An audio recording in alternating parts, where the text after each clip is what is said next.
To prepare for our next lecture, I will be reading various pieces of literature that build the foundation of what we will be learning.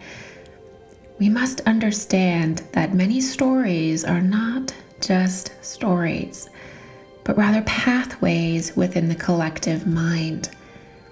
They move through us and create a quiet awakening. They rearrange our mind in preparation for higher truth. We will be focusing on the concept of suspended animation, also called spiritual stasis or enchanted sleep. We will begin to explore this teaching through the mythos of sleeping kings or the sleeping heroes. Today's readings will be about our King Arthur. There are stories about Arthur's death or lack thereof, and many of these tales, although they vary, often begin with a farmer or herdsman stumbling upon a hill or mountain where they discover King Arthur laying not cold and dead, not his bones. They stumble upon a vivid, slowly breathing, sleeping Arthur. They immediately know it's him, as he is in a circle with his knights, and Excalibur, of course, is by his side. Like an Egyptian pharaoh, he is sometimes said to be entombed with riches and jewels and gold.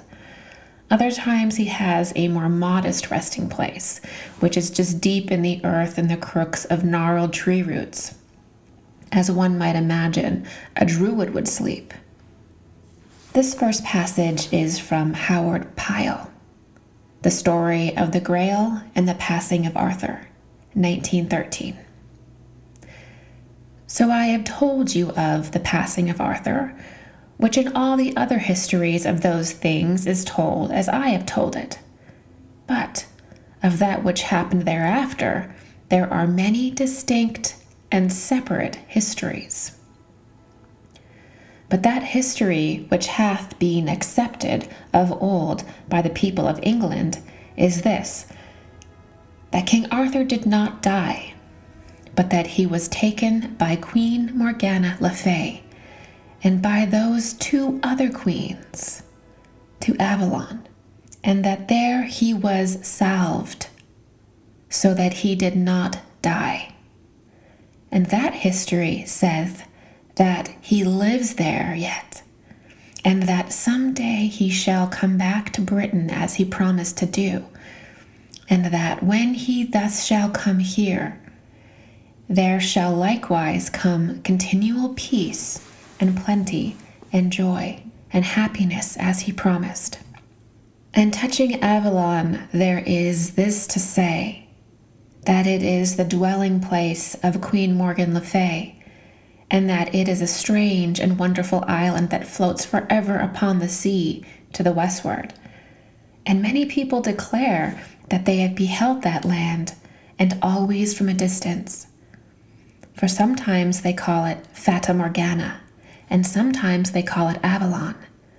But always when they see it, it is to behold high towers and glittering pinnacles reaching into the sky. And it is to behold the embowerment of trees, both of forest trees and of shade trees. And it is to behold hill and vale of that mysterious country, more beautiful than are the hills and vales of the dark and gloomy earth. For Avalon is sometimes called the Vale of Avalon, and sometimes it is called Avalon the Beautiful. There in that pleasant country is no snow and no ice, neither is there the scorching heats and droughts of summer, but all forever and for aye is the tepid warmth of vernal springtime. And the people of Avalon are always happy, for never do they weep, and never do they bear enmity to one another, but all live in peace and tranquility, watching their flocks, which are as white as snow, and their herds whose breath smelleth of wild thyme and parsley. There, people believe, yet liveth King Arthur, and he is not dead, nor is he yet awake, but he lieth sleeping as in peace. But it is believed by many that the time shall come when he will awake again. Then he will return once more to this earth, and all shall be peace and concord amongst men. And many believe that this time is now, nigh at hand, for less and less is there war with the world, and more is there peace and concord and goodwill amongst men. Wherefore let every man live at the peace with other men, and wish them well, and do them well. And then will King Arthur awake from his sleep. Then will his dreadful wound be healed, and then he will return unto his own again. Of such was the passing of Arthur. People have also confessed to finding Arthur in an enchanted sleep beneath a crumbling castle. This story is from the Denham Tracts, a collection of folklore by Michael Alsby Denham from 1846. Sewing Shields lies between the Roman wall and the military road, near the 28th milestone from Newcastle, and at the western extremity of the Warden parish. Of Sewing Shields Castle, Mr. Hodgson informs us that in his time a square, low, lumpy mass of ruins overgrown with nettles still remained. Its site is on the end of a dry ridge, overlooked from the south by the basaltic cliffs, along the brow of which the Roman wall was built. There are also some traces of trenches near it.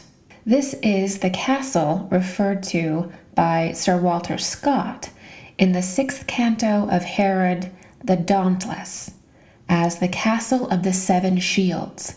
In reference to its present condition, Dr. Bruce remarks, "No towers are seen on the wild heath but those that fancy builds, and save a fosse that tracks the moor with green, is not remains to tell of what may there have been. It stood in the center of the only patch of ground in the moss which is now subject to the plough. The walls have been uprooted and the vaults removed, but the following tradition relating to it will not readily perish. Immemorial tradition has asserted that King Arthur, his Queen Guinevere, his court of lords and ladies, and his hounds were enchanted in some of the cave crags, or in a hall below the castle of Sewing Shields, and would continue entranced there till someone should first blow a bugle horn that lay on a table near the entrance of the hall, and then, with the sword of the stone, cut a garter, also placed there beside it. But none had ever heard where the entrance to this enchanted hall was, well, till the farmer at Sewing Shields, about 50 years since, was sitting knitting on the ruins of the castle, and his clue fell and ran downwards through a rush of briars and nettles, as he supposed, into a deep subterranean passage.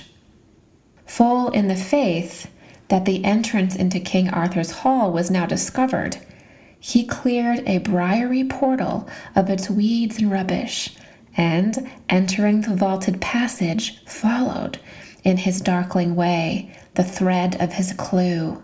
The floor was infested with toads and lizards, and the dark wings of bats, disturbed by his unhallowed intrusion. They flitted fearfully around him.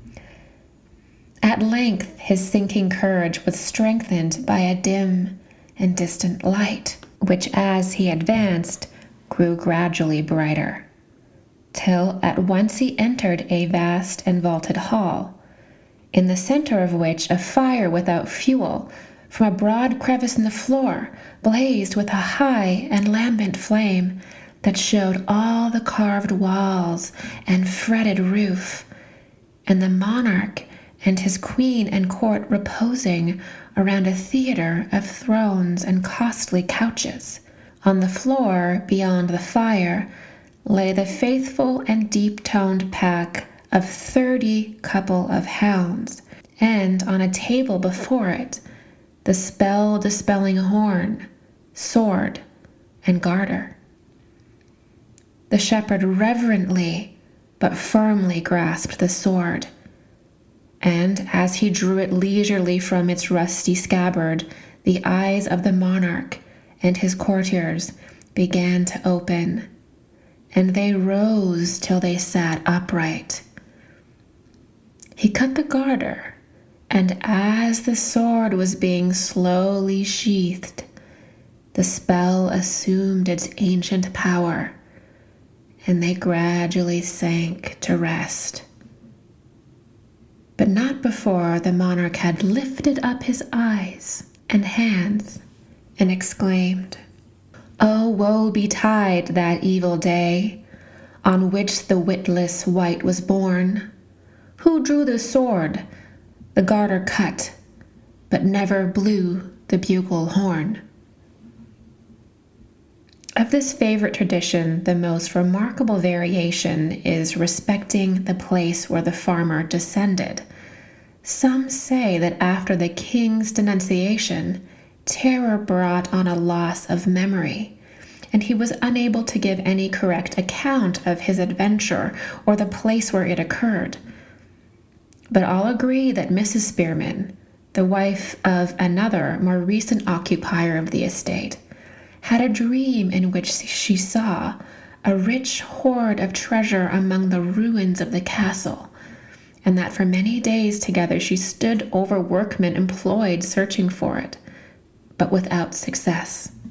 Some others believe that Arthur rests with his knights within Freeborough Hill, and this is from Horne's Guide to Whitby, the 5th edition from 1897. The scenery to the north of Castleton is wild, but not so picturesque as that to the south. A walk of 5 miles across the moor conducts a remarkable circular elevation, Freeborough Hill, within which, it is asserted, King Arthur and his knights lie. Eliza Gutch, from County Folklore Volume 2, from 1901, also says that Arthur and his knights lie in enchanted sleep in Freeborough Hill, 5 miles south of Castleton. Freeborough Hill is a remarkable circular elevation, like a giant tumulus. An almost extinct piece of folklore asserts that Arthur and his knights lie within the hill, like the great Emperor Frederick Barbarossa, in the vaults of Kyhauser, ready to start forth their appointed season. Thomas Mallory says in his work, The Death of Arthur, that some men say in parts of England that King Arthur is not dead, but had, by the will of our Lord Jesus, into another place, and men say that he shall come again, and that he shall win the Holy Cross. I will not say it shall be so, but rather I will say, here in this world he changed his life.